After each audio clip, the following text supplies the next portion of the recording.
الرحمن الرحیم۔ حضرت آدم علیہ السلام کا تذکرہ چل رہا تھا، ان کی تخلیق کا واقعہ چلا۔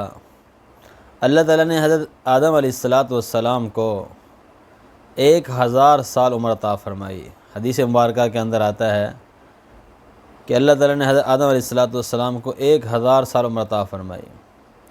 حضرت آدم علیہ السلام کی 120 لڑکے اور 120 لڑکیاں پیدا ہوئیں، اور تاریخ کی کتابوں کے اندر آتا ہے کہ حضرت آدم علیہ السلام نے اپنی زندگی کے اندر 4 لاکھ جانیں دیکھ لی، یعنی اپنی اولادوں کی اولاد، پھر ان کی بھی اولاد جو ہے وہ حضرت آدم علیہ السلام نے اپنی زندگی کے اندر دیکھ لی۔ حضرت آدم علیہ السلام کا سب سے بڑا بیٹا ہے، اس کا نام قابیل، اور بڑی بیٹی اس کا نام اقلیمہ، اور سب سے آخری لڑکا ہے اس کا نام عبد المغیث، اور آخری لڑکی کا نام امۃ المغیث۔ حضرت آدم علیہ السلام کو اللہ تعالیٰ نے اولاد اس طریقے سے عطا فرمائی کہ ہر حمل کے اندر سے ایک لڑکا پیدا ہوتا اور ایک لڑکی پیدا ہوتی۔ آج کا تذکرہ، آج کا بیان حابیل اور قابیل جو حضرت آدم علیہ السلام کے بیٹے تھے، ان کا واقعہ ہے۔ قرآن مجید کوئی قصے کہانیوں کی کتاب نہیں ہے۔ قرآن مجید کے اندر اللہ تعالیٰ نے یہ واقعات بیان کر کے امت کو سمجھایا ہے۔ اس کے اندر بہت بڑی نصیحتیں اور ان امت محمدیہ کے لیے بہت زیادہ اس کے اندر فوائد ہیں۔ تو اللہ تعالیٰ نے حضرت آدم علیہ السلام کو جو اولاد عطا فرمائی وہ اس طریقے سے ہوتی کہ ہر حمل سے ایک لڑکا پیدا ہوتا اور ایک لڑکی پیدا ہوتی، اور دوسرے حمل سے بھی ایک لڑکا پیدا ہوتا، ایک لڑکی پیدا ہوتی۔ اب پہلے حمل سے جو لڑکا لڑکی پیدا ہوئے ہیں، ان کا آپس کے اندر نکاح حرام تھا، اور پہلے حمل والے لڑکی کا دوسرے حمل والے لڑکے سے، پہلے حمل والے لڑکے کا دوسرے حمل والی لڑکی سے نکاح ہوتا تھا۔ اللہ کی شان، قابیل کے ساتھ جو قابیل کی بہن اقلیمہ پیدا ہوئی وہ خوبصورت تھی، حابیل کے ساتھ جو بہن پیدا ہوئی تھی وہ جو ہے اتنی خوبصورت نہیں تھی۔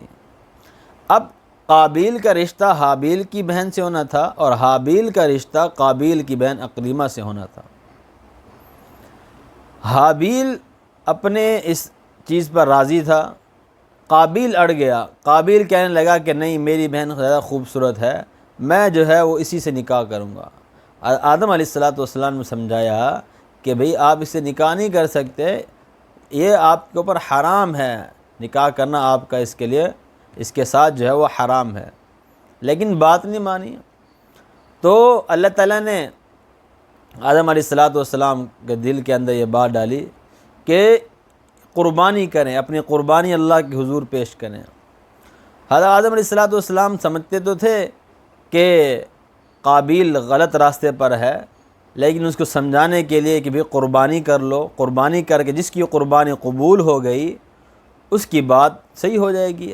اگر قابیل کی قربانی قبول ہوگی تو سمجھو قابیل کی بات صحیح ہے، حابیل کی قربانی صحیح ہوگی تو حابیل کی بات صحیح ہے، حابیل کا رشتہ جو ہے وہ قابیل کی بہن سے ہوگا۔ بہرحال حابیل رضی اللہ عنہ جو ہے وہ بکریاں چراتے تھے۔ انہوں نے ایک اچھا عمدہ دمبا جو ہے وہ پہاڑی پر کھڑا کر دیا۔ پہلے زمانے کے اندر، پہلی امتوں کے اندر کوئی قربانی، کوئی صدقہ، کوئی مال غنیمت کی قبولیت کی نشانی یہ تھی کہ اللہ کے ہاں قبول ہوا یا نہیں ہوا، اس چیز کو جا کر پہاڑ کی چوٹی پر رکھ دیتے تھے۔ آسمان سے ایک آگ آتی تھی اور آگ اس کو جلا دیتی تھی۔ اگر آگ نے جلا دیا تو سمجھو اللہ کے ہاں وہ صدقہ، وہ زکوٰۃ اور وہ مال غنیمت جو ہے وہ قبول ہو گیا۔ اگر آگ نے نہیں جلایا تو سمجھو وہ اللہ کے ہاں قبول نہیں ہوا، مردود ہو گیا۔ حابیل رضی اللہ نے اچھا عمدہ دمبا جو ہے وہ پہاڑی پر رکھا، اور قابیل جو ہے یہ کھیتی باڑی کرتا تھا، تو اس نے ردی قسم کا غلہ لیا اور پہاڑی پر رکھ دیا۔ اب آگ آئی اور جو ہے وہ حضرت حابیل رضی اللہ کے جو دمبے کو جلا دیا، ان کی قربانی قبول ہو گئی، اور قابیل کی قربانی قبول نہیں ہوئی۔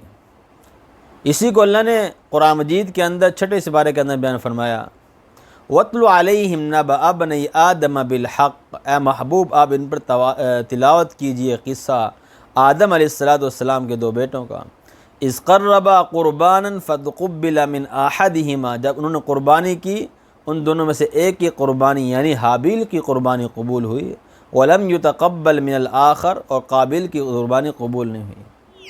اب بجائے اس کے کہ قابیل اس بات کو سمجھتا کہ میری قربانی قبول نہیں ہوئی ہے، میں غلط راستے پر ہوں، الٹا وہ ضد کے اندر آ گیا۔ اس کو چاہیے تھا توبہ استغفار کرتا، اللہ سے معافی مانگتا، لیکن حسد کے اندر آ گیا کہ میری قربانی کیوں قبول نہیں۔ تو حضرت حابیل نے فرمایا کہ اللہ تعالیٰ جو ہے انما یتقبل اللہ من المتقین، اللہ تو قربانی متقی لوگوں کی قبول کرتا ہے۔ تو اگر تیرے دل کے اندر بھی تقوی ہوتا تو تیری قربانی بھی قبول ہو جاتی ہے، لیکن تیری قربانی قبول نہیں ہی، تیرے دل کے اندر فساد ہے، تقوی نہیں ہے، تیرے ارادے غلط ہیں، تیری نیت خراب ہے۔ اب قابیل کہنے لگا حابیل رضی اللہ عنہ سے کہ میں تجھے قتل کروں گا۔ کہا لَإِن بَسَطْتَ إِلَيَّ يَدَكَ لِتَقْتُلَنِي، حابیل رضی فرمایا اگر تو میری طرف ہاتھ بڑھائے گا تاکہ تو مجھے قتل کرے، مَا أَنَا بِبَاسِطٍ يَدِيَ إِلَيْكَ لِأَقْتُلَكَ، میں تیری طرف ہاتھ نہیں بڑھاؤں گا کہ میں تجھے قتل کروں۔ یعنی اے قابیل اگر تو مجھے مارنا چاہے گا تو میں تجھے ماروں گا نہیں، میں تیری طرف ہاتھ نہیں بڑھاؤں گا، میں مظلوم بن جاؤں گا، ظالم نہیں بنوں گا۔ انی اخاف اللہ رب العالمین، میں تو اللہ سے ڈرتا ہوں جو تمام جہانوں کو پالنے والا ہے، میں اس اللہ سے ڈرتا ہوں۔ علماء فرماتے ہیں کہ حالانکہ حابیل جو ہے وہ جسامت اور قوت کے اندر قابیل سے زیادہ طاقتور تھا، اگر وہ اس کی طرف ہاتھ بڑھاتا اس کو مارتا تو اس کو مار سکتا تھا۔ بہرحال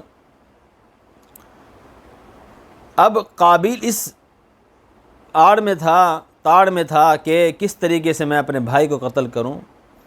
تو تفسیر ابن کثیر کے اندر آتا ہے کہ شیطان نے آ کر اس کو طریقہ سکھلایا کہ ایک پرندے کو پکڑا اور اس کے سر کے اوپر پتھر مارا، جس کی وجہ سے وہ پرندہ مر گیا۔ تو یہ شیطان ابلیس اس کو سبق دے رہا تھا کہ تو نے کیسے اپنے بھائی کا جو ہے قتل کرنا ہے۔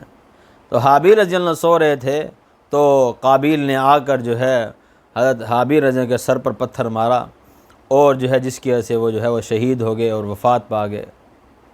اسی طرح جو ہے وہ قابیل نے جو ہے وہ حضرت حابیل رضی اللہ عنہ کا جو ہے وہ قتل کیا، اور یہ زمین کے اوپر سب سے پہلا قتل تھا جو ایک بھائی نے اپنے بھائی کا جو کیا تھا، اور اس کی وجہ ایک عورت بنی تھی، اور عورت کی وجہ سے یہ قتل کیا گیا تھا۔ تو اس لیے ہمیں چاہیے کہ ہم جو ہے ان چیزوں سے محفوظ رکھیں۔ اللہ نے آپ صلی اللہ علیہ وسلم نے ارشاد فرمایا کہ قیامت تک جتنے بھی قتل ہوں گے، ہر قتل کے اندر جو ہے بخاری شریف کی روایت ہے، قیامت تک جتنے بھی قتل ہوں گے ہر قتل کے اندر جو ہے قابیل کا حصہ ہوگا، اس قابیل کو ان قتل کرنے والا گناہوں میں سے قابیل کو جو ہے وہ گناہ کا حصہ ملتا رہے گا۔ اس لیے اچھی عادت ڈالیں گے تو اچھے حصے ملیں گے، بری عادت ڈالیں گے تو گناہوں کا ثمرہ بھی ملتا رہے گا۔ باقی قابیل کو اس پہ کیا سزا ملی اور زمین کے اندر کیا تغیرات آئے اور اس قتل کی وجہ سے کیا کیا مفسدات اور کیا فسادات زمین کے اندر آئے، یہ اگلے حصے کے اندر بیان کیے جائیں گے۔ السلام علیکم ورحمۃ اللہ۔